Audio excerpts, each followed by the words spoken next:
Buenas tardes. Gracias, señor Luminet, por haberse unido hoy a nosotros con Dani para esta entrevista, para conocer más sobre su tema especial y hablar con usted de los agujeros negros en términos generales. Señor Jean-Pierre Luminet, director de investigación emérito del CNRS, Laboratorio de Astrofísica en Marsella. Gracias por acompañarnos. ¿Podría contarnos sobre usted? Sí, por supuesto. Ante todo, comparto plenamente su proyecto de acercar la ciencia al gran público, ya que siempre ha sido mi principal preocupación junto con mi trabajo como investigador. Entre la innumerable cantidad de libros, he publicado más de 30 obras de cultura, que yo llamaría cultura científica. Y he dado un sinfín de conferencias, porque para mí es muy importante que los conocimientos, a la vez muy sorprendentes, muy extraños y a veces un poco enigmáticos, sean transmitidos al gran público, ya que la ciencia y su correcta comprensión desempeñan hoy en día un papel fundamental. Y, brevemente, sobre mi biografía. Soy francés, con acento provenzal. Estudié matemáticas en la Universidad de Marsella, en el sur de Francia, hasta que, por casualidad, leyendo buena literatura, descubrí los misterios y la magia de las grandes teorías del siglo XX, en particular la teoría general de la relatividad y la física cuántica. Eso fue lo que me llevó a cambiar hacia la investigación en el campo de la astrofísica teórica y la física teórica. Así, a mediados de la década de 1970, me trasladé a París para redactar mi tesis doctoral con uno de los grandes especialistas en física de los agujeros negros, Brandon Carter, quien provenía de la célebre escuela de Cambridge con Roger Penrose, Stephen Hawking y otros. Escribí mi primera tesis doctoral. No trataba sobre los agujeros negros, sino sobre un problema muy actual en aquel momento, que sigue siéndolo hoy, aunque en otro sentido. Quizá podamos hablar de ello. Se trata de lo que se llama las singularidades, y en particular las singularidades del espacio-tiempo, especialmente en cosmología. Son esos puntos extraños en el espacio y el tiempo en los que todas las magnitudes físicas se vuelven infinitas y que plantean una serie de problemas. ¿Deben integrarse en las teorías físicas? ¿O deben eliminarse perfeccionando dichas teorías? Así, en 1977 defendí mi tesis sobre este tema. Y en 1978, Brandon Carter me hizo una propuesta maravillosa sobre los agujeros negros. Él sabía que me interesaban estos objetos, que en ese entonces ya tenían una base teórica bastante sólida, gracias al trabajo realizado por la Escuela de Cambridge y luego por la Escuela estadounidense en Princeton, en torno a John Wheeler y algunos otros científicos, pero carecían de una base experimental amplia en astrofísica. Pues bien, su idea partía de que él sabía que yo no solo estaba muy interesado en esta cuestión, sino que además me interesaba el aspecto visual de los fenómenos. Por eso me dijo algo así como, dibújame un agujero negro. ¿Y qué significaba dibújame un agujero negro? Significaba realizar la primera simulación digital, algo que nunca antes se había hecho, de cómo se ve un agujero negro. Sin embargo, no se trataba de un agujero negro aislado por sí mismo, negro sobre negro, no se ve nada. Naturalmente, se trataba de un agujero negro rodeado de una estructura luminosa. Por ejemplo, lo que llamamos un disco de acreción, que es un disco de gas caliente. El desafío era que eso nunca se había hecho antes. Por lo tanto, por supuesto, me interesó mucho. Además, esto me permitió visualizar lo que normalmente es imposible ver, es decir, el agujero negro, que es el símbolo mismo de la invisibilidad astronómica. Pero en cuanto está rodeado de materia, aparece enmarcado por la luz.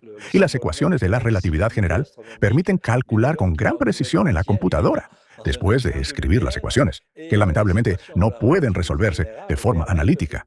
Por eso, recurrimos a una gran cantidad de cálculos computacionales para tener en cuenta todos los fenómenos inducidos por la relatividad general. En otras palabras, la curvatura del espacio-tiempo, es decir, la desviación de los rayos de luz y la distorsión de las imágenes. Y por supuesto, es evidente que un agujero negro rodeado por un disco, es decir, un anillo de materia, no se parecerá en absoluto al planeta Saturno con sus anillos. Se verá como algo muy distorsionado. Y en ese entonces ya se comenzaba a hablar de los agujeros negros en el ámbito de la divulgación científica. Hoy en día se habla constantemente de ellos y a menudo se muestran representaciones artísticas que son incorrectas. En esas imágenes vemos una esfera negra rodeada de un torbellino, lo cual no refleja en absoluto las verdaderas propiedades del espacio-tiempo. Ese fue el trabajo que, en esencia, realicé, y al que creo que tendremos ocasión de volver con más detalle. Pero ahora seré breve. Así que llevé a cabo ese trabajo en cuestión de unas pocas semanas. Luego lo publiqué en 1978 y 1979 en forma de artículo. Trataba sobre cómo las estrellas que podían acercarse mucho a los gigantescos agujeros negros supermasivos, situados en el centro de las galaxias, podían ser destruidas por el equivalente de lo que llamamos fuerzas de marea gravitacionales del agujero negro. Fue un trabajo teórico que precede a cualquier observación posible. En aquella época, calculé y modelé el proceso de destrucción de una estrella que, al pasar inicialmente cerca de un agujero negro dentro de la zona crítica que yo había definido, se aplastaba en el plano de su órbita y acababa explotando. Así redacté toda una serie de artículos con predicciones astronómicas. En francés, yo las llamaba crepes estelares flambeadas, porque eran estrellas aplastadas en forma de crepe que acababan produciendo grandes destellos de radiación. Y esto fue precisamente lo que se observó unos 10 años después, a partir de la década de 1990, cuando finalmente tuvimos acceso a observaciones en el rango de rayos X gracias a un telescopio espacial.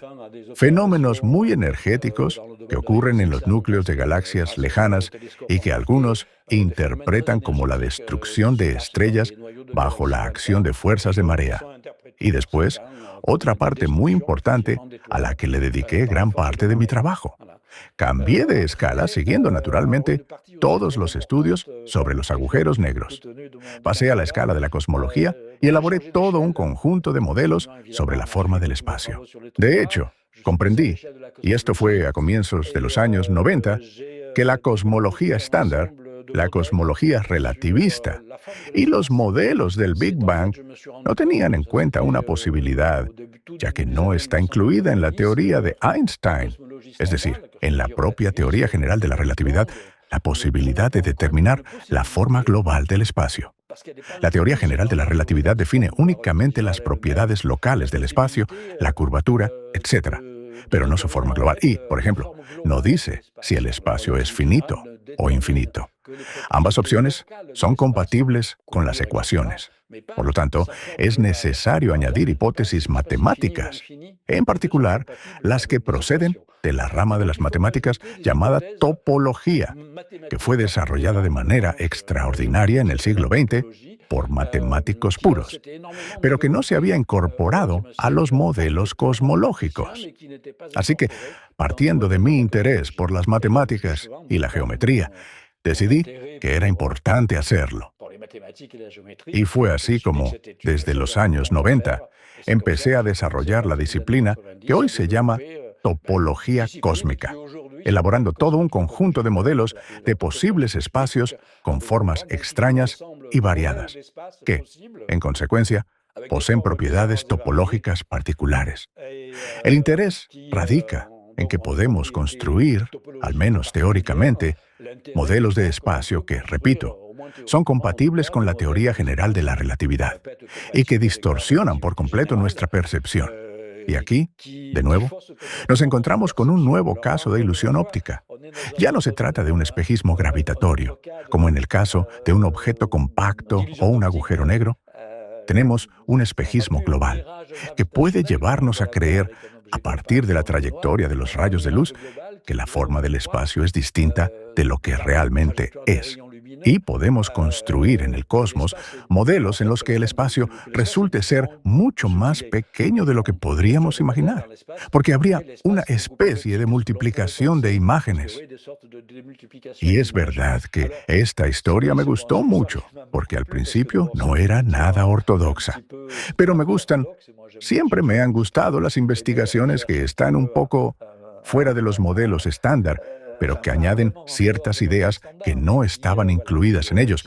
Así que es cierto que durante unos 10 años, un tema que en un inicio era muy técnico, muy matemático, pues era necesario estudiar las propiedades del espacio en formas muy extrañas. Parecía poco plausible a ojos de la comunidad cosmológica hasta 2003, cuando obtuvimos los datos del satélite estadounidense que observó con gran precisión la estructura de lo que se conoce como radiación relicta, la radiación cósmica de fondo, y reveló algunas de sus propiedades. Había ciertas anomalías en relación con el modelo estrictamente estándar de la época, que representaba un espacio sin ninguna topología definida, en esencia, infinito. Había algunas anomalías que mi equipo y yo interpretamos. Una de las posibles explicaciones era una forma muy específica del espacio, denominada espacio esférico dodecaédrico de Poincaré, que apareció en la portada de la revista Nature en 2003. Y a partir de ese momento, el tema cambió por completo de escala, porque no se trataba de una prueba. Era solo una indicación, con una posible confirmación experimental. Después de eso, la cuestión recibió un enorme impulso durante al menos 15 años. Eso es todo, así que ya estaba hecho. Ese fue mi aporte principal. Y más o menos desde los años 2000, alrededor de 2015, especialmente cuando regresé al sur de Francia, puse atención en las diferentes teorías de la gravedad cuántica, que, como ustedes saben, constituyen un tema realmente importante de estudio en la física teórica. En cualquier caso, en la física fundamental. Este es el gran tema del siglo XXI. ¿Cómo conciliar la teoría general de la relatividad y la física cuántica? Ya tendremos ocasión de hablar de ello en relación con los agujeros negros y la paradoja de la información. Pues bien, el resultado de todo esto fue un libro que publiqué titulado L'écume de l'espace-temps, la espuma del espacio-tiempo. No es una obra técnica, pero aún así reúne 100 ecuaciones, lo máximo que puede decirse acerca de todos estos enfoques de la gravedad cuántica que de ningún modo se reducen, como suele leerse, a la teoría de cuerdas, o quizá a la gravedad cuántica de bucles. Pero existen al menos 7 enfoques, cada uno más sorprendente que el anterior, y cada uno explora nuevos caminos. Ninguno de ellos se ha completado aún. Y este es realmente una de las grandes interrogantes de hoy: desarrollar una teoría de la gravedad cuántica que resuelva precisamente algunos problemas de los modelos estándar, incluida la paradoja de la información, de la que también hablaremos, y probablemente el problema de las singularidades, que no son muy aceptables desde el punto de vista físico. ¿Podemos eliminarlas en las teorías de la gravedad cuántica? Usted ha dicho que, al comienzo de su trayectoria, logró ser el primero en, digamos, modelar la imagen de un agujero negro. ¿Podría contarnos qué fue quizá lo más difícil de esa modelización, especialmente en el momento de realizarla? Y para complementar esta pregunta, ¿corresponde ese modelo, o de qué manera corresponde, a las nuevas representaciones que se obtienen hoy en día con los telescopios modernos? Entonces, ¿cuáles fueron las dificultades al crear esa primera visualización? ¿Y qué características suyas han sido reveladas por las nuevas observaciones? Para ser sincero, no tuve ninguna dificultad científica al realizar ese cálculo, porque me bastaba con escribirlo para plantear correctamente el problema. Así es como se hace investigación, ¿no es cierto? Es decir, simplemente redactar, definir bien la geometría del problema. En otras palabras, imaginar un agujero negro rodeado de una estructura luminosa, es decir, un disco de acreción. Imaginar una especie de placa fotográfica virtual, situada a cierta distancia, con cierto ángulo de inclinación con respecto al plano del disco, y luego integrar las trayectorias de los rayos de luz que salen de todos los puntos del disco y cómo inciden en la placa fotográfica. De esa manera, y por lo tanto, era necesario recurrir a las leyes de propagación de la luz en un espacio-tiempo curvo y cosas por el estilo. Así que solo me tomó algunas semanas redactar correctamente las ecuaciones y no hubo nada complicado en ello. Y luego, lo más interesante fueron las limitaciones. Por ejemplo, las limitaciones puramente técnicas de aquella época. Una vez escritas las ecuaciones, naturalmente, no tienen solución analítica. Por lo tanto, deben resolverse numéricamente en una computadora. En aquel entonces, teníamos una gran computadora IBM, con transistores en el Observatorio de París. Fue incluso antes de que tuviéramos computadoras personales. Escribíamos programas en Fortran utilizando tarjetas perforadas. Así que eso tampoco fue un gran problema. Simplemente, lo curioso de esta historia es que, en esa época, la computadora producía tablas con cifras, es decir, valores aproximados, del flujo luminoso que obteníamos en la placa fotográfica. Pero eso no permite obtener ninguna imagen más o menos realista. Y justamente eso era lo que yo quería conseguir. No teníamos ningún software para ello, solo disponíamos de tablas con cifras, por así decirlo. En otras palabras, yo tenía las curvas de flujo luminoso que me daba la computadora y debía trasladarlas a la placa. Así que hice una gran impresión en papel de esa curva de flujo, que en realidad representaba mi placa fotográfica con la densidad de fotones por unidad de superficie, y tracé a mano. Superpuse una hoja de papel transparente, la dividí en cuadrados y marqué manualmente puntos negros. No. La densidad de puntos por unidad de superficie era proporcional al flujo que me daba el cálculo. En resumen, lo hice en 2 noches. Dibujé unos 10.000 puntos negros con una densidad proporcional al flujo luminoso. Es decir, lo que era negativo lo transformé en positivo y lo publiqué. Y así, esta imagen era en blanco y negro, porque en realidad era lo que llamamos volumétrica, es decir, era la integración de todas las longitudes de onda posibles e imaginables. No era una imagen de radio, ni una imagen óptica, ni nada de eso. Por lo tanto, no había ningún color que pudiera utilizarse. En cualquier caso, cuando empleamos colores, incluso en general, siempre usamos colores falsos. Y así tuve la posibilidad de crear ese modelo, que en aquel momento me parecía natural y no extraordinario, por decirlo de alguna manera. Y después, en 2019, el Event Horizon Telescope presentó la primera imagen telescópica, incluyendo la imagen complementaria del supuesto agujero negro gigante en el centro de la galaxia M87, rodeado de una corona luminosa, que fue interpretada como un disco de acreción con puntos calientes, etc. Sí, y la segunda parte de la pregunta sobre la dificultad y la semejanza con las imágenes de los años 2000 y de 2019. Ante todo, quizás recuerdan que al final de mi artículo de 1979, en la última frase, dije que se trataba, por supuesto, de un cálculo teórico y que, si algún día tuviéramos la posibilidad de obtener tal imagen mediante la observación, eso implicaría necesariamente una buena resolución o nitidez de visión, algo inimaginable en aquel tiempo. Y añadí que el objeto ideal sería entonces un agujero negro gigante, cuya existencia se empezaba a sospechar en el mismo centro de la galaxia Messier 87. No imaginaba que esto podría suceder en mi vida y que, además, el primero en ser observado sería efectivamente M87. Simplemente, ¿por qué?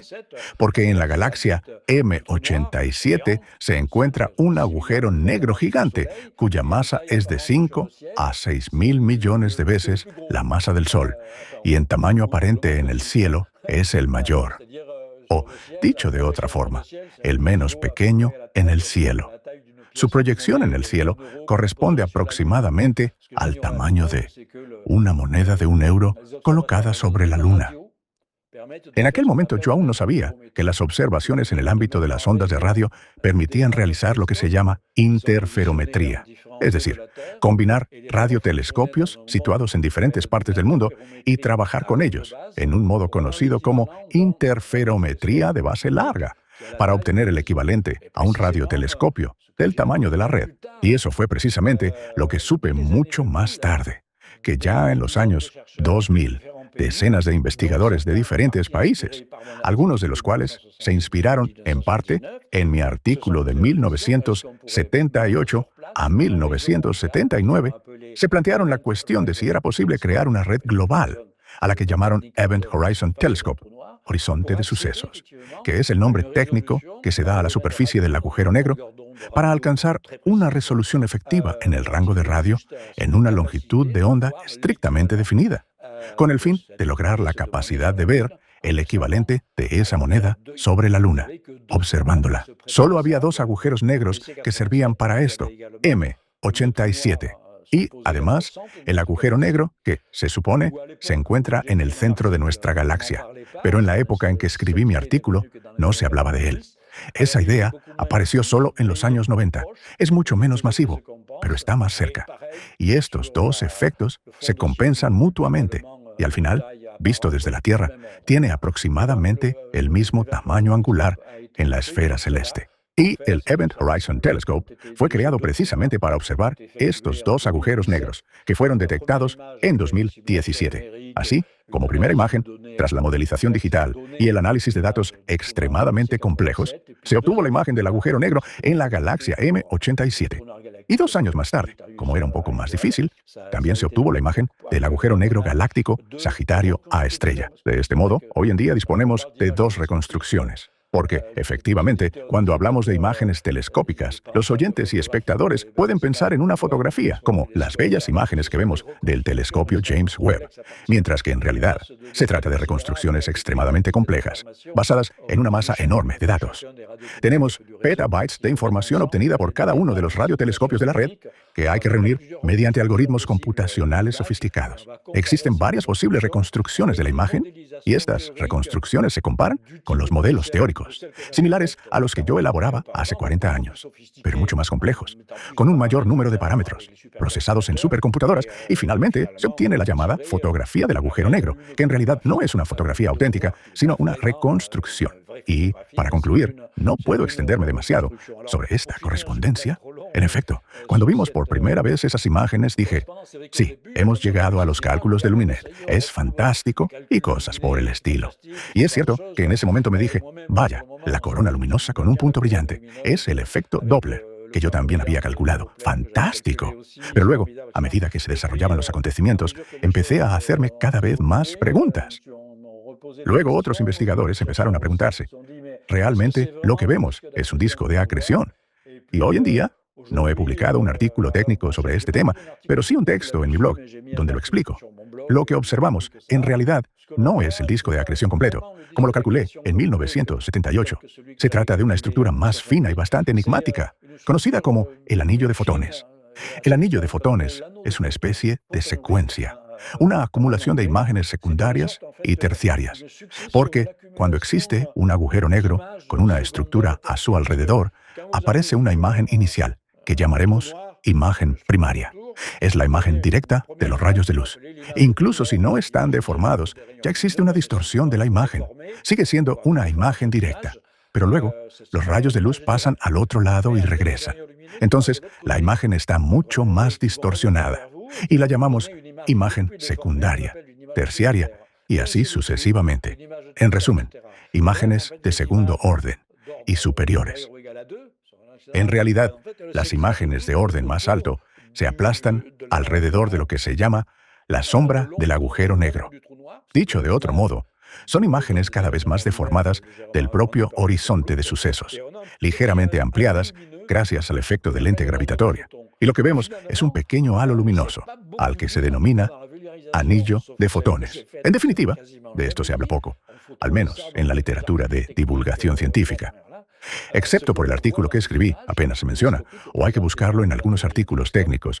Lo que vemos en las imágenes telescópicas presentadas por el Event Horizon Telescope es el anillo de fotones. No es el disco de acreción completo, que de todos modos resulta muy tenue en la banda de longitudes de onda que observamos. Por el contrario, lo que se ve es, efectivamente, el anillo de fotones, tanto más cuanto que, conociendo la distancia y la masa de los agujeros negros en cuestión, la teoría de la relatividad general permite determinar con precisión el tamaño del anillo de fotones asociado a un agujero negro de masa determinada. Y es cierto, corresponde exactamente con el tamaño medio de las coronas luminosas, pero el anillo de fotones es extremadamente fino y muy pequeño. En las imágenes de Messier 87 y de Sagitario A se perciben en las estrellas una especie de coronas, pero esto se debe simplemente a que la resolución no es lo suficientemente alta, y por eso el disco del anillo de fotones aparece un poco engrosado. En realidad, los avances más recientes del Event Horizon Telescope, gracias a un software nuevo y más complejo, empiezan a afinar la imagen, que sigue correspondiendo plenamente a lo que llamamos el anillo de fotones. Tal es la situación actual con las imágenes de los agujeros negros. Muchísimas gracias, señor Luminet. Gracias por estas aclaraciones. Como usted ha mencionado, también es uno de los pioneros en el estudio teórico de los eventos de disrupción por marea. ¿Podría contarnos un poco más al respecto? ¿En qué etapa se encuentra hoy la comprensión de este fenómeno? ¿Se trata exclusivamente de cálculos matemáticos o es un evento que los astrónomos observan con bastante frecuencia? ¿Qué es lo que ocurre realmente? ¿Qué observamos? Siempre están los eventos de disrupción por marea relacionados con agujeros negros. Sí. Sin embargo, para destruir objetos de tipo estelar se necesitan fuerzas de marea significativas que solo pueden generar los agujeros negros. Al mismo tiempo, el campo de marea de los agujeros negros y su influencia a cierta distancia dependen mucho de la masa de los agujeros negros. Por lo tanto, alrededor de cada agujero negro, podemos determinar con bastante facilidad lo que llamamos el radio de marea, que en realidad es la distancia crítica. Si un objeto o cuerpo celeste, digamos, en general puede tratarse de un planeta o una estrella, en otras palabras, un objeto cuya densidad sea de algunos gramos por centímetro cúbico, se acerca. Entonces, ese objeto se verá sometido a una tensión gravitatoria tal que será destruido. Y este radio crítico, este radio de marea, que en inglés también se denomina tidal radius, es mayor que el tamaño del agujero negro. En su momento, me interesó estudiar la interacción entre agujeros negros cuya masa es 100 millones de veces menor que la del Sol y las estrellas, donde se daban ciertas variaciones. Una vez que determinamos esto, había que introducir esos datos en la ecuación, lo que desde el punto de vista astrofísico es mucho más complejo que calcular la imagen de un agujero negro, porque hay que tener en cuenta la hidrodinámica. Hay que simularlo todo, incluida la estructura estelar, que va a penetrar en el campo de marea externo con campos gravitatorios de compresión, de expansión, etc., seguir el movimiento, porque no es algo estático, e incluirlo luego en la ecuación. Pero antes de hacer los cálculos, siempre es bueno tener una intuición geométrica. No lo había dicho, pero para reproducir la imagen de un agujero negro, yo ya sabía de antemano lo que debía obtener, porque tenía una intuición geométrica.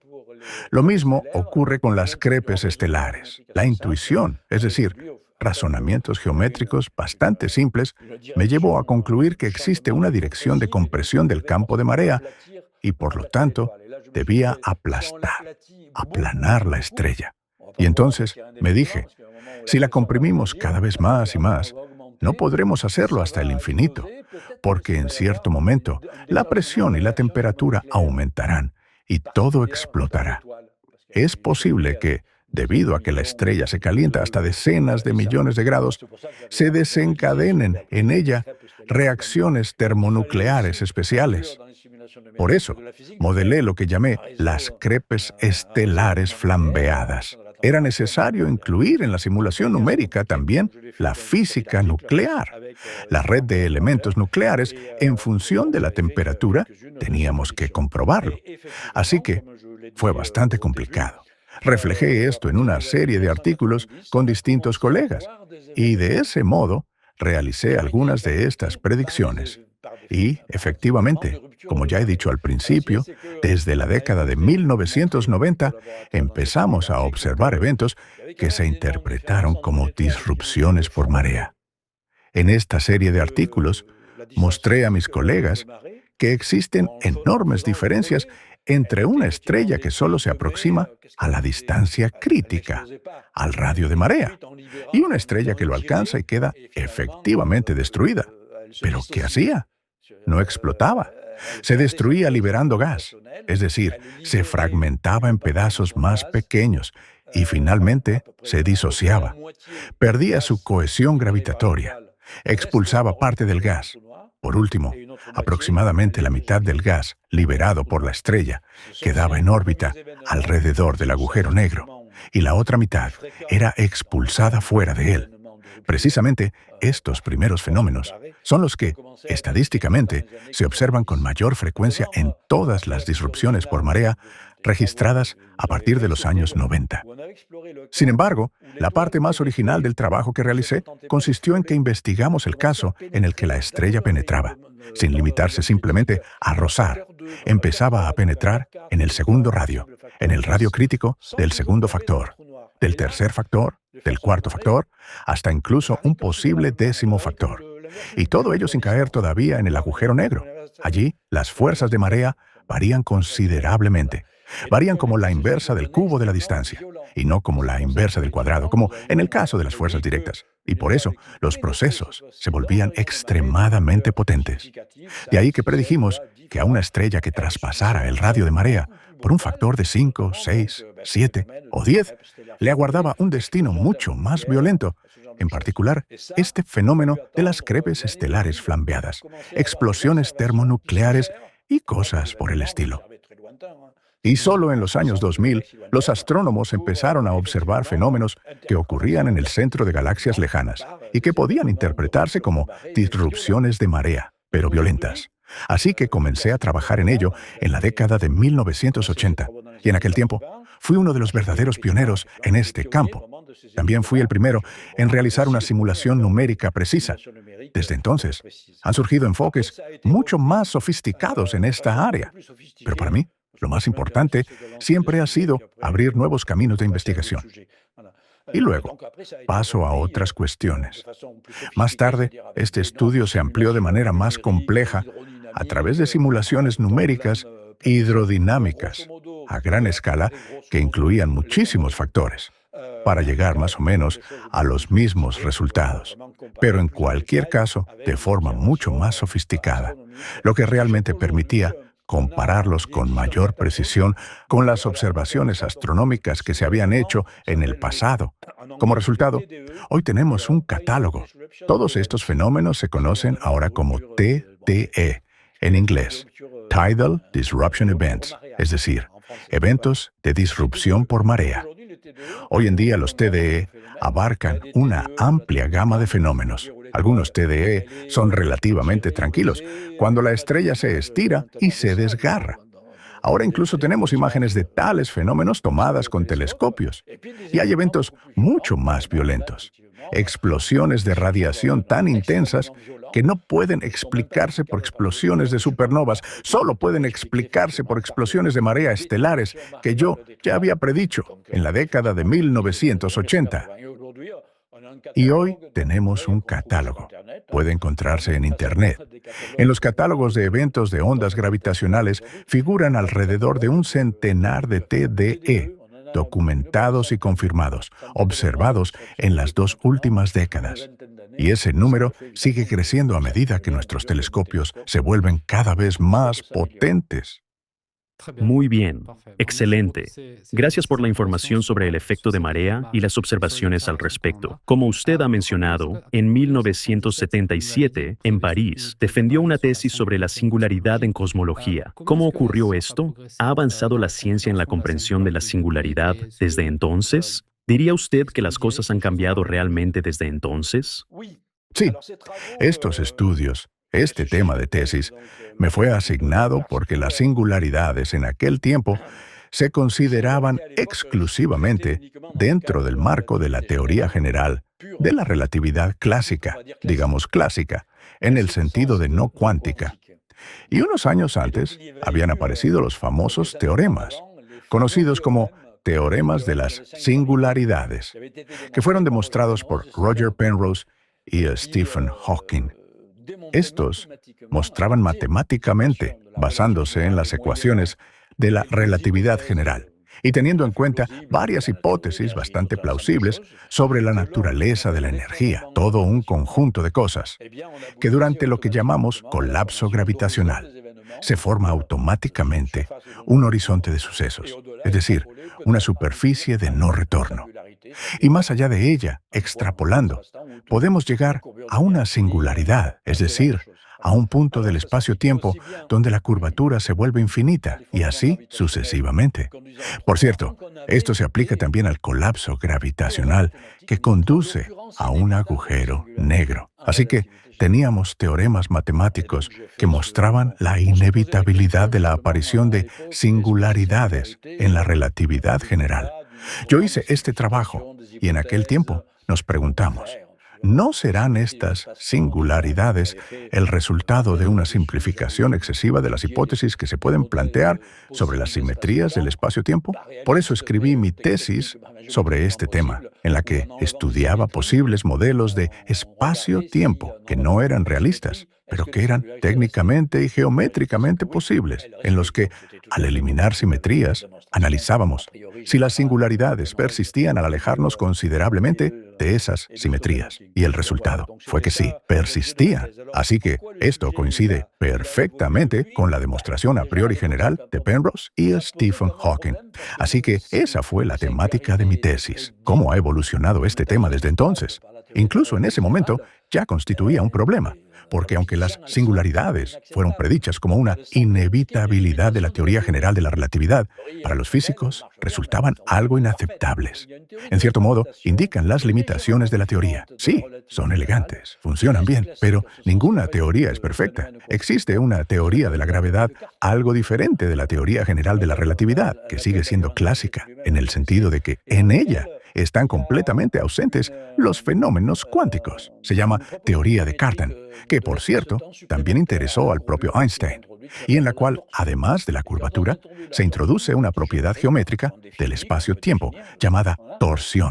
Y cuando se introduce la torsión, que es una magnitud geométrica bien definida que puede calcularse, etc., cuando se introduce la torsión, comprendemos que ya no existen singularidades. Dicho de otro modo, se produce una especie de rebote y la torsión en un momento dado del espacio durante el colapso gravitacional. Por ejemplo, los fenómenos de torsión predominan sobre la atracción gravitatoria y generan algo repulsivo, así que esto ya elimina las singularidades. Hoy tenemos fundamentos sólidos para pensar que, en cuanto añadimos la física cuántica, los fenómenos cuánticos, a la descripción relativista, a la teoría general de la relatividad, las singularidades desaparecen, quedan eliminadas. Solo para confirmar, tanto para nuestros oyentes como para mí mismo, para estar seguro. Cuando hablamos de una singularidad, nos referimos al surgimiento de un agujero negro a partir de una estrella que se destruye a sí misma, es decir, esto es lo que engendra un agujero negro, ¿verdad? La idea es que o bien puede originarse de las estrellas, o bien, si eliminamos las singularidades, esto significa que potencialmente los agujeros negros podrían crearse de otra manera, y no como resultado de la autodestrucción de una estrella. Hace bien en plantear esta pregunta, porque es un error común asociar los agujeros negros con las singularidades. ¿No es así? Es cierto que al principio existía esa tendencia a asociarlos. Al principio y a lo largo de toda la historia de la teoría general de la relatividad hubo una fuerte resistencia a la idea del colapso gravitacional que pudiera dar lugar a la formación de agujeros negros, porque extrapolando llegábamos a la singularidad. Los físicos no aceptaban las singularidades y, por lo tanto, durante décadas, los agujeros negros no parecían creíbles, porque se los equiparaba con las singularidades. Sin embargo, en realidad, y puedo decirlo con total honestidad, hoy en día todavía no sabemos qué ocurre dentro de ellas.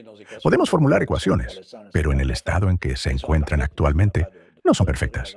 Son imperfectas porque no tenemos una buena teoría de la gravedad cuántica, por lo que podemos imaginar que efectivamente existe una singularidad, o más bien otros fenómenos, rebotes, etc. Repito, hoy, para formar un agujero negro, solo se necesita una cierta cantidad de masa de materia y energía concentrada en un volumen dado de espacio-tiempo. Se define un horizonte de sucesos, una especie de trampa gravitatoria. Eso es el agujero negro. Y no sabemos qué hay en el fondo.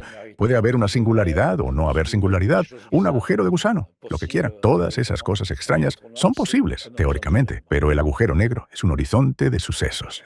Muchísimas gracias por la aclaración. Muy bien que hayamos hablado de esto. Usted ha mencionado un poco sobre la estrella que pasa cerca de un agujero negro y lo que ocurre con ella. Y no siempre sabemos qué sucede con la materia cuando cae en un agujero negro, con la materia o con la información. Pero, ¿qué cree usted que pasa exactamente con la información que entra en los agujeros negros? ¿Se elimina de inmediato? ¿Se almacena en algún lugar? se puede recuperar y quizá podría también explicar qué significa información en este caso. Hemos llegado a un punto clave en la historia de la teoría de los agujeros negros, lo que posteriormente recibió el nombre de la paradoja de la información. Originalmente, surge de una ley fundamental que está en la base de la evolución de los agujeros negros. Al principio, fue propuesta como hipótesis y más tarde obtuvo una demostración. Esta hipótesis fue formulada de manera gráfica en su momento por John Archibald Wheeler, quien dijo: un agujero negro no tiene cabello. Black hole has no hair. ¿Qué significaba esto? Significaba que, durante la formación de un agujero negro, prácticamente toda la información sobre la materia que contribuyó a su formación desaparece. Y esto puede ser miles de millones y miles de millones de datos distintos, forma, composición y mucho más. Todo es absorbido por el agujero negro. Y solo permanecen tres cantidades: la masa, el llamado momento angular, una magnitud relacionada con la rotación del agujero negro, y su posible carga eléctrica global. Así, la suposición de que el agujero negro no tiene cabello quería decir que, cuando un agujero negro está formado y en equilibrio, es decir, ya no interactúa con nada, queda completamente definido y descrito por tres parámetros. Y esto lo convertía, paradójicamente, en el objeto más simple de la física. Tomemos un simple trozo de azúcar. Si quiere describirlo por completo, necesita miles de millones de parámetros. El azúcar puede ser blanco o moreno, puede ser cúbico, tiene una forma, tiene una composición atómica, etc. Son miles de millones de parámetros. Y aquí, en cambio, tenemos un objeto que se describe con tres parámetros. Luego, en la práctica, llegamos a la conclusión de que la carga eléctrica total, teóricamente sí, existe, pero en la práctica, no. En otras palabras, cuando se forma un agujero negro, es eléctricamente neutro. Esto significa que el agujero negro típico en el universo es la solución de Kerr, como también se la llama. Un agujero negro en rotación definido por dos parámetros: masa y momento angular. Esto implica que el agujero negro ha absorbido una cantidad fenomenal de información. Bien, está claro entonces que todas las configuraciones de la materia en el exterior del agujero negro fueron absorbidas por el agujero negro. Por lo tanto, el agujero negro clásico es una trampa de información. Ese era el concepto a comienzos de los años 70. Una trampa de información. En esa misma época, los teóricos de los agujeros negros, Wheeler, Hawking, Brandon Carter y algunos otros, estudiaban las leyes de la evolución de los agujeros negros, teóricas, porque todo esto era únicamente teórico. Analizaban cómo evolucionan los agujeros negros, cómo interactúan entre sí, etc. O cómo evoluciona un agujero negro aislado con el tiempo, y así sucesivamente. Y actualizaron lo que en ese entonces se llamaba las leyes de la termodinámica de los agujeros negros. ¿Por qué lo hicieron? Porque existen 4 leyes que rigen la dinámica y la evolución de los agujeros negros que pueden compararse con las leyes habituales de la termodinámica. Y la más interesante de estas leyes es la segunda y famosa ley de la termodinámica, que dice que un sistema aislado con el tiempo posee un cierto valor termodinámico, llamado entropía, que solo puede aumentar con el tiempo. ¿Y qué es la entropía? Es una medida del desorden. En otras palabras, es una medida de la pérdida de información que tenemos sobre un sistema. La segunda ley de la termodinámica nos dice que un sistema aislado, mientras no interactúe, lo cual no se aplica, por ejemplo, a un sistema vivo que sí interactúa con su entorno. En un sistema termodinámico aislado, la entropía aumenta con el tiempo. En otras palabras, su energía disminuye y nos queda cada vez menos información sobre él. Ahora entran en juego los teóricos del campo cuántico. Y ya en los años 90 dicen: pero aquí hay un problema. Ustedes saben que en la física cuántica no hay pérdida. Hay un teorema que se llama el teorema de unitariedad. Bueno, da igual el nombre, según el cual la pérdida de información es imposible. si pudiéramos describir el agujero negro de un modo realmente coherente en el marco de la física cuántica, entonces se debía recuperar toda la información. Fue entonces cuando comenzaron los debates que se hicieron conocidos como la paradoja de la información. Al principio, aparecieron dos posturas opuestas.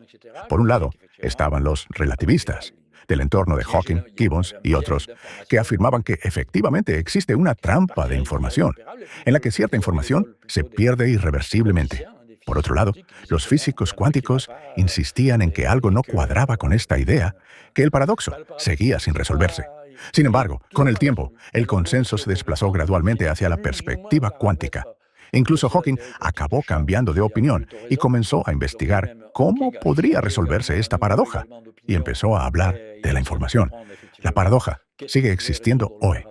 Se ha intentado resolverla empleando distintos enfoques, a menudo vinculados a posibles escenarios de gravedad cuántica. Por ejemplo, una idea muy interesante conocida como el principio holográfico, es decir, la idea de que, en realidad, la información asociada a un agujero negro, en lugar de encontrarse en el volumen, se encuentra en la superficie. Y, efectivamente, hubo algunas demostraciones teóricas, al menos en casos un tanto particulares, que mostraron que podemos hallar una fórmula para la entropía de un agujero negro. La fórmula propuesta por Bekenstein y Stephen Hawking supone, teóricamente por supuesto, dividir la superficie del agujero negro en áreas muy pequeñas, microscópicas, asociadas con la llamada longitud de Planck. Estas áreas se consideran como bits de información. Y volvemos nuevamente a la teoría de la información. Recuperamos la entropía global contando la cantidad de estos bytes de información. Así que la idea de que la información se almacena en la superficie fue muy interesante. Una idea aún más prometedora se sitúa dentro de una de las teorías de la gravedad cuántica, llamada gravedad cuántica de bucles. Es una teoría que inicialmente se desarrolló a partir de una propuesta de Ashtekar, y más tarde fue desarrollada principalmente por mi colega Carlo Rovelli, así como por Lee Smolin y algunos otros. Es un enfoque completamente diferente al de la teoría de cuerdas, del cual no voy a hablar aquí. La idea de la gravedad cuántica de bucles consiste en la discretización del espacio y del tiempo. En otras palabras, si queremos cuantizar la gravedad, es decir, hacerla discreta, ya que en la teoría general de la relatividad, la gravedad es geometría. Entonces, en esencia, estamos cuantizando la geometría. Por lo tanto, en lugar de trabajar con un espacio-tiempo continuo, como todavía se hace, por ejemplo, en la teoría de cuerdas, donde incluso hay que añadir dimensiones espaciales adicionales, en la gravedad cuántica de bucles, seguimos trabajando con el espacio tridimensional y el tiempo. Pero, en lugar de ser continuo, el espacio-tiempo se discretiza. De este modo, existen equivalentes de granos elementales de espacio y posiblemente también de granos elementales de tiempo, equivalentes al átomo de espacio y al átomo de tiempo. En el marco de este enfoque, las singularidades quedan ya excluidas, porque, por ejemplo, en un colapso gravitacional, llega un momento en que nos encontramos con un grano elemental de espacio que no es infinitamente pequeño, es muy pequeño, pero no infinitamente pequeño. De modo que se produce un salto.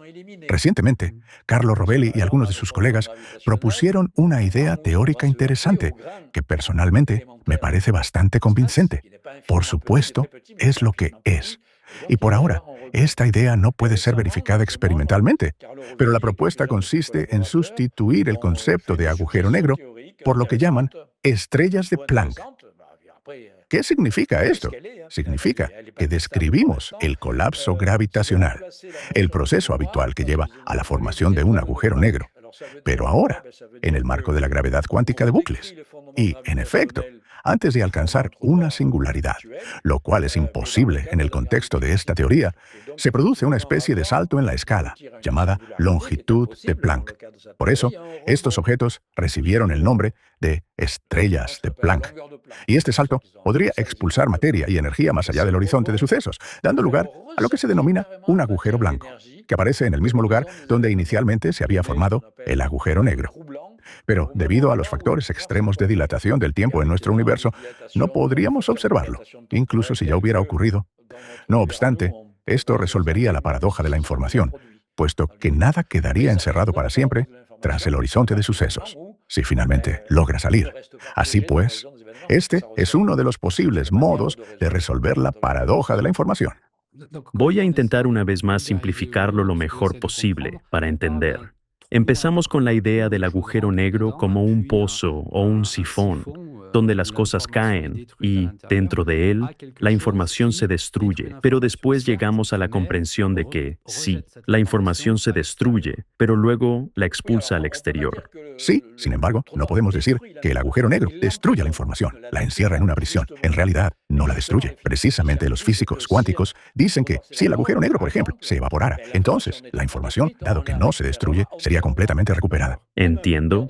Incluso en otro contexto, no relacionado con los agujeros negros, suele usarse una explicación de divulgación científica para ilustrar esta propiedad de la física cuántica, que dice que la información no puede perderse.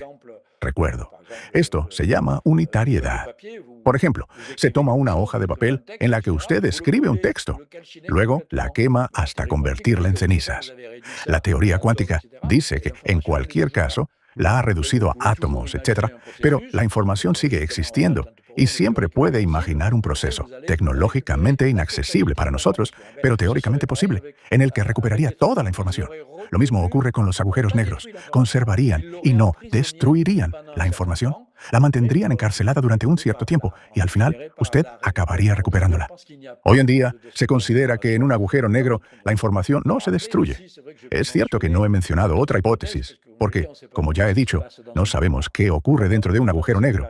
Tal vez no haya singularidad, pero puede haber, como saben, cosas aún más extrañas, llamadas agujeros de gusano, es decir, distorsiones en las que una parte de la energía de la materia que entra en un agujero negro podría, al atravesarlo, reaparecer en otro lugar del universo.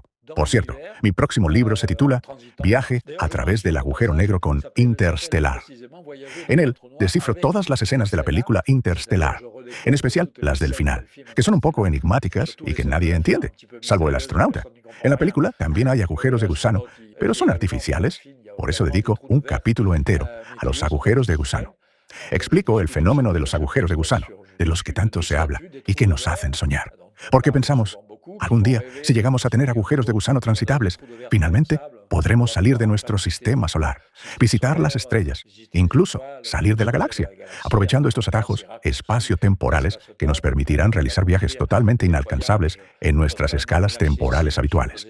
Y todo ello sin violar nunca las leyes locales de la relatividad, que naturalmente nos prohíben superar localmente la velocidad de la luz. Aprovechando este atajo, podríamos encontrarnos en una galaxia lejana en el plazo de una semana. Esto es algo que, sin duda, apasionará a los aficionados a la ciencia ficción, a los soñadores, etc. Muchísimas gracias, señor Luminet. En un artículo titulado El Big Bang, la cosmología y las reflexiones religiosas, usted escribe sobre la hipótesis de Friedman de que el mundo fue creado de la nada. Y allí hay una frase, cito en traducción del inglés. No obstante, las ideas metafísicas y teológicas pueden desempeñar un papel importante en los procesos de investigación científica como instrumento epistemológico que ayuda a esclarecer el uso de ciertos conceptos fundamentales. Según usted, ¿cómo pueden ayudar las ideas teológicas a resolver la cuestión de los agujeros negros? ¿Cree que un agujero negro podría ser la nada misma? Me parece que ha citado un pasaje de mi libro La revolución del Big Bang, publicado el año pasado, en el que efectivamente trazo la historia extremadamente compleja y por eso interesante del génesis de los modelos de la cosmología relativista moderna y de todos los obstáculos que fueron surgiendo poco a poco en el camino hacia esa verdad, hacia ese cambio completo de paradigma científico. ¿Por qué un cambio completo? Porque antes de la aparición de los primeros modelos de cosmología dinámica, los modelos de Friedman, que más tarde fueron desarrollados principalmente por Georges Lemaitre, se consideraba que el universo no podía tener un comienzo. Imaginar que pudiera tener un inicio era una especie de escándalo físico. Y entonces era realmente la completa desviación de un posible relato teológico, del Génesis, u otro, por supuesto. Y cuando Friedman descubrió por primera vez soluciones cosmológicas a las ecuaciones de la relatividad general, en las que había un comienzo, al que llamó creación del mundo ex nihilo, a partir de la nada, estableció un vínculo, pero no con la teología cristiana, ya que estaba más familiarizado con las cosmogonías orientales. Vio una relación con las cosmogonías de la India y de sus vecinos, aunque manteniendo naturalmente mucha prudencia con respecto a las consecuencias metafísicas. Después ocurrió que Georges Lemaitre continuó este trabajo. Así, repitió todos los resultados de Friedman y los reelaboró.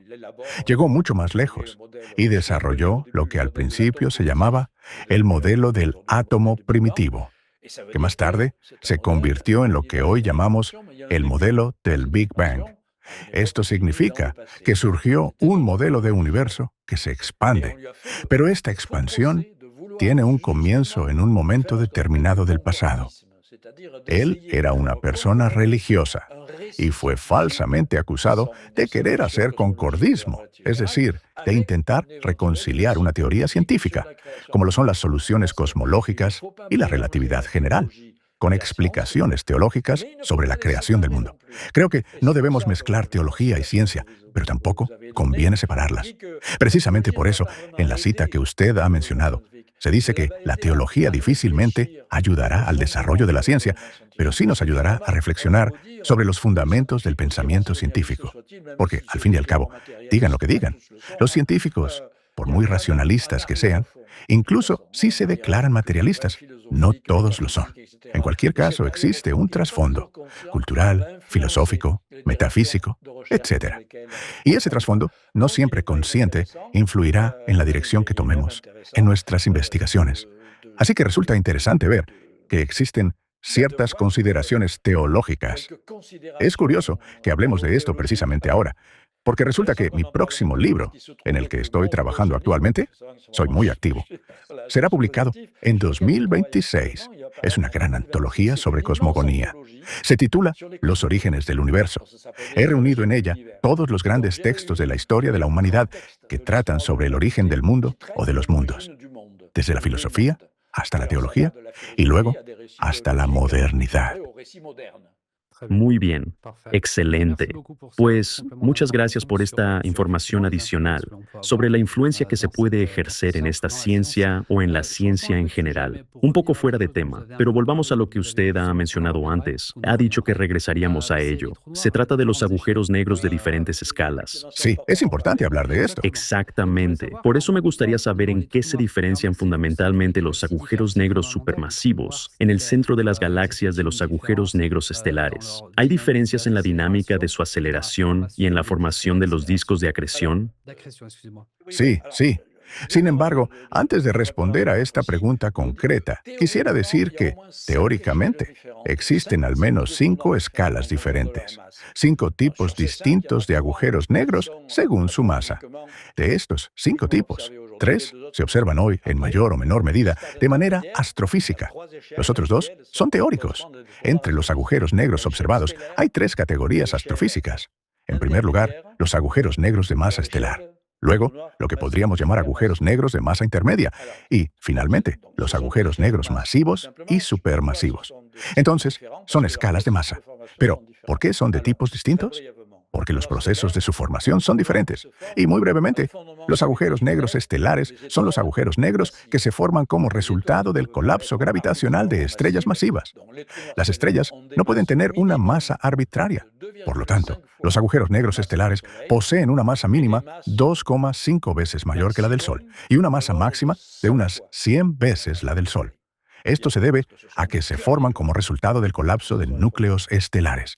Actualmente, se considera que los agujeros negros de masa intermedia tienen masas que van desde varios cientos hasta 100.000 o incluso 1.000.000 de masas solares.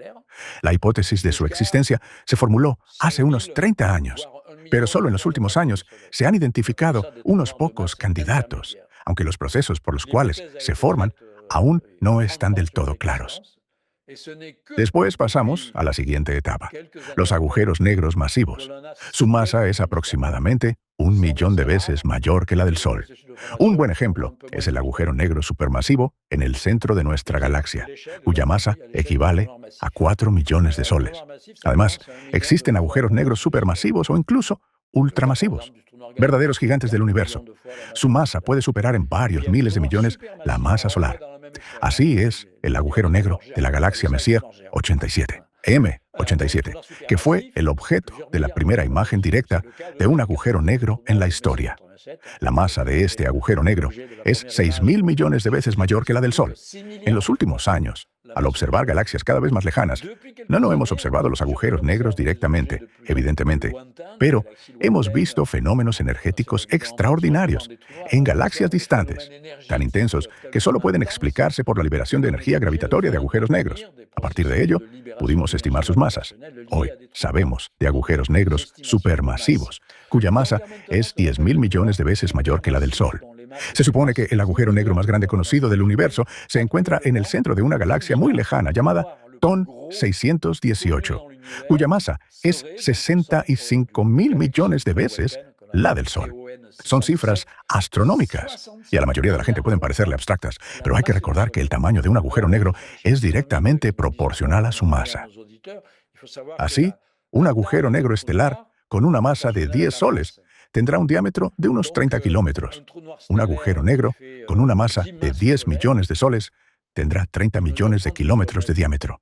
Y un agujero negro con una masa de 10.000 millones de soles tendrá un diámetro de 30.000 millones de kilómetros y así sucesivamente.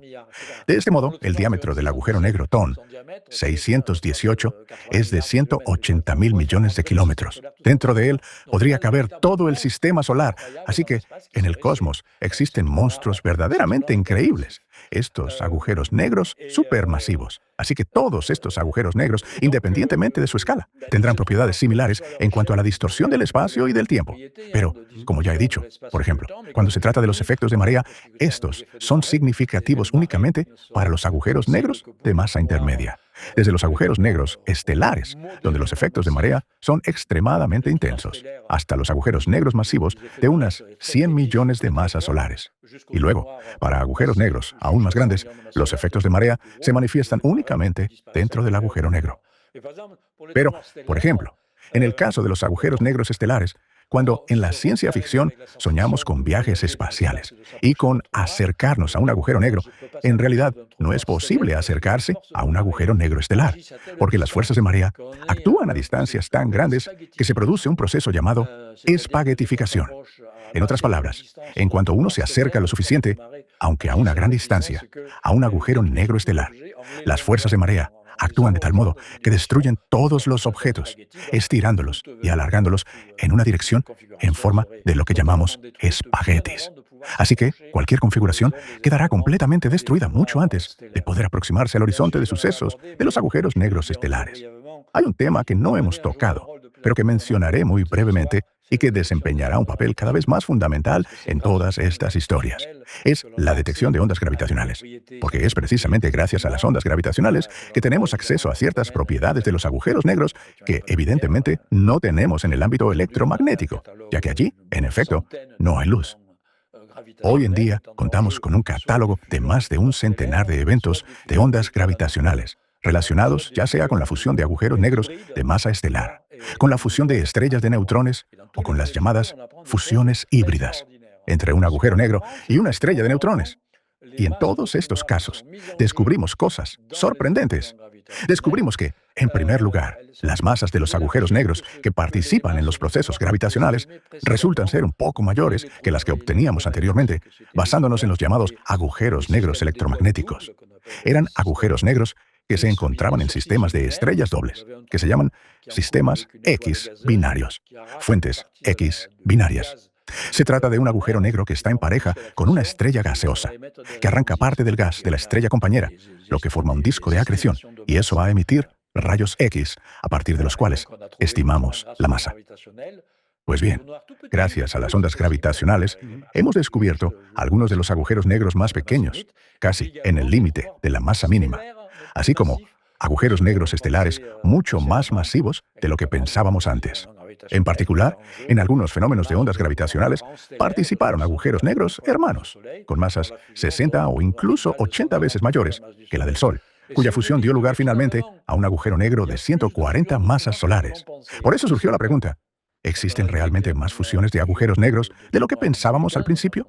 Cuando en 2015 se detectó la primera fusión de agujeros negros, lo consideramos un golpe de suerte.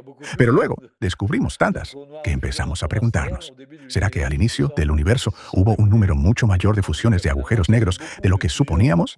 Y si es así, si al inicio del universo hubo una gran cantidad de fusiones de agujeros negros estelares masivos, esto también podría ayudar a explicar la existencia de agujeros negros de masa intermedia y otros fenómenos relacionados. Algunos incluso han sugerido, aunque personalmente lo considero demasiado especulativo, que pudieron ser tantos que podrían explicar parte de la materia oscura. Pero no lo creo. Los volúmenes faltantes de materia oscura son tan enormes que los agujeros negros solo podrían aportar una fracción muy pequeña. Esto es precisamente de lo que queríamos hablar. Es asombroso que la tecnología nos permita ver cada vez más lejos y adentrarnos en estructuras de tamaños cada vez más pequeños. En septiembre de 2020 se publicó un artículo muy interesante. Para quienes no lo hayan leído, el artículo se titula Los enigmas de la materia oscura. En él, usted afirma que la materia oscura es principalmente no bariónica por naturaleza, aunque produce efectos gravitatorios similares a los asociados con la masa. Esto es muy interesante. ¿Cree usted que la enorme gravedad y la distorsión del espacio-tiempo en las proximidades de un agujero negro podrían ser creadas por la influencia de materia no bariónica? ¿Y existe alguna relación entre la materia oscura y los agujeros negros? Bien, para resumir brevemente, el problema de la materia oscura es que la materia luminosa, que necesariamente es atómica por naturaleza y que técnicamente se llama materia bariónica, sabemos que en realidad constituye solo un porcentaje extremadamente pequeño, del orden del 1%, de la cantidad total de densidad, masa y energía que existen en el universo. Así que algo falta. Por ello, a falta de un término mejor, comenzamos a llamarlo materia oscura, simplemente porque no podemos verla. Pues el primer paso es preguntarnos: ¿qué es la materia oscura? Es materia atómica ordinaria, en otras palabras, materia bariónica, compuesta, como los planetas, como nosotros, como las galaxias, como las estrellas, de átomos. Y resulta bastante plausible suponer que, evidentemente, pueden existir configuraciones de estrellas demasiado pequeñas para brillar y toda una serie de cosas semejantes. Ahí está el problema. Tenemos restricciones relacionadas con lo que en cosmología se llama la nucleosíntesis primordial, que de hecho prohíbe todas las formas de materia bariónica. Llamamos así a la materia que consideramos normal y que, como sabemos, resulta insignificante. En realidad, así es. De manera que la fracción de materia atómica no podría superar, en el mejor de los casos, apenas el 5% del total. Y eso no basta para explicar los movimientos gravitatorios de la materia luminosa. Esto significa que existe una forma de materia oscura, no bariónica, que actúa a través de la gravedad, puesto que todas las formas de materia ordinaria crean gravedad. Y esto es lo que llamamos materia oscura en el sentido común, que constituye aproximadamente una cuarta parte del total. En realidad, la explicación que parece más simple y verosímil es que las características de estas partículas teóricas de la materia oscura son tales que interactúan muy poco con la materia ordinaria. Algo parecido a los neutrinos, que no son una forma de materia oscura, pero que interactúan muy débilmente con los detectores. Y aún así logramos detectarlos captando una cantidad infinitesimal de todos los que atraviesan los detectores. Y simplemente estas partículas, las partículas no bariónicas de la materia oscura llamadas WIMPs, Weakly Interacting Massive Particles, o partículas masivas de interacción débil, interactuarían todavía menos que los neutrinos.